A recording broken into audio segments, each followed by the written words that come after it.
Sunday, 14th of June, update from the bunker. Good morning. Somebody asked me during the week via a message, an email, and they said, in my experience, my opinion, what's the number one thing that prevents people achieving what they want to achieve, or whether it's results or happiness or money or whatever it is? What stops people moving forwards? And if I knew the answer to that, if I knew there was one thing that you could do or stop doing to really help you move forwards, I'd sort of print it, I'd publish it, and then I could retire if it was only that simple. But there are a few things that are common, I guess, in terms of preventing people moving forwards. Things like procrastination, thinking about things for too long, not getting on with it and standing back and not making a decision is one of them. But another interesting one is actually perfectionism. And when people want things to be perfect, to be good, or better than they need to be, and they spend so much time polishing their perfect presentation or promotion or product or service, whatever it is, and it has to be in their minds absolutely perfect and pristine. Because perfection is not achievable, they never get it finished. They never launch the product. They never publish the book. They never get on stage and deliver that presentation. They never do what they're actually capable of doing because they're so busy worrying about how good it is or how perfect it is. And this, I was taught this lesson a long time ago when I was a little lad in short trousers, an engineer. And in engineering, we have a principle that works in business as well. It absolutely works in business as well. And this is my little story for you today.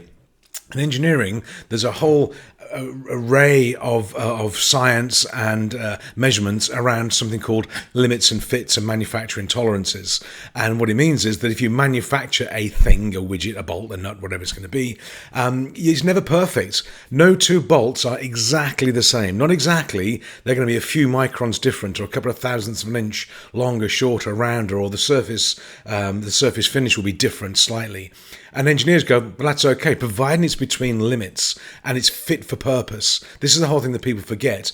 Your presentation, your product, your service, your delivery style, whatever it is, hasn't got to be perfect. It's got to be fit for purpose, good enough, in other words. Then this is how it works. So this is a washer, steel washer. It's a French steel washer, best in the world, of course. Now, this should have through it a 12mm hole.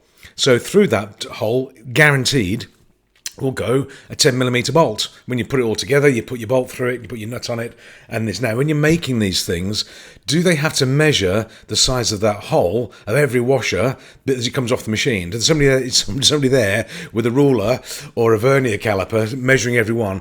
And does that hole have to be exactly 12mm diameter? No, of course not. It could be 12.1. It could be 11.9.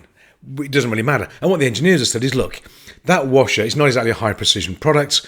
To guarantee it works, it's going to be okay. We want the hole to be, well, number one, in the middle, as it is there, pretty much. That's not specific either. Now, what they do then, they apply a thing called go and no-go gauges to it. So if I'm going to know that bolt's okay, here I have a AAA battery. This AAA battery is 10.5mm diameter. Round, for you non-engineers, 10.5mm diameter. Now, if that goes into that, like that, if that goes into it like that, I know that hole is bigger than 10.5mm. That's a good thing. So the tolerance on that hole is 10.5mm, and he's smaller than that, and we'll reject it. But that goes in, therefore it's bigger than 10.5mm. I also don't want it to be too big, so I have another battery here. This is a AA battery, and this is 14.5mm diameter. So this won't go through. So without measuring that hole, I know that hole is a bit smaller than 14.5. That doesn't go through. And it's a bit bigger than 10.5 because that one does go through. So between 10.5 and 14.5, that's the good enough for the job. That's the fit for purpose. So I don't need to know the size of the hole. I need to know that fits. I need to know that doesn't fit. And that's called tolerance. It's called a tolerance. Now, I don't care what size the hole is, provided the bolt goes through it, it's all fine. Engineers, now we do care what size the hole is, because any engineers out there watching will go, but during manufacturing processes, the hole size might creep up. If it's being punched out, it might reduce as the tool wears, all this sort of thing. Yeah, we love all that sort of stuff. We do measure occasionally and look for tolerance trends, but fundamentally, it's good enough. It's fit for purpose. We don't need to be exactly 12mm plus or minus a thousandths or within 5 microns. Now, we can make holes like that. You can make a hole that's 12 millimeters diameter, that's perfectly circular, smooth bore, and it's within 2 or 3 thousandths of an inch.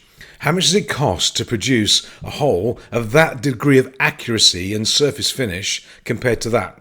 You wouldn't buy it. It's not fit for purpose. This, you want to spend a couple of pence on this, that's all. If you want a hole that is precise, perfect, you can't afford it. And that's a problem with most people's products and services. They make them too good, too perfect, and they never launch them. Or if they do, they're so expensive, nobody can afford to buy them, and they're put in a cabinet for watching, not for using.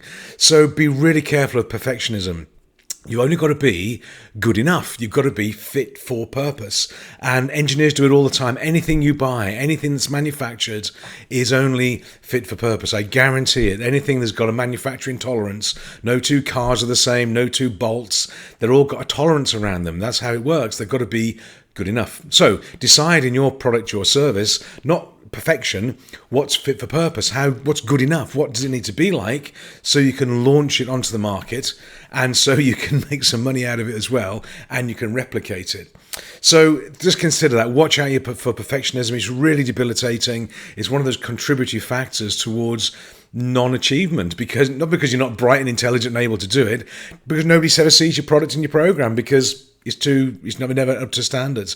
Nothing's perfect.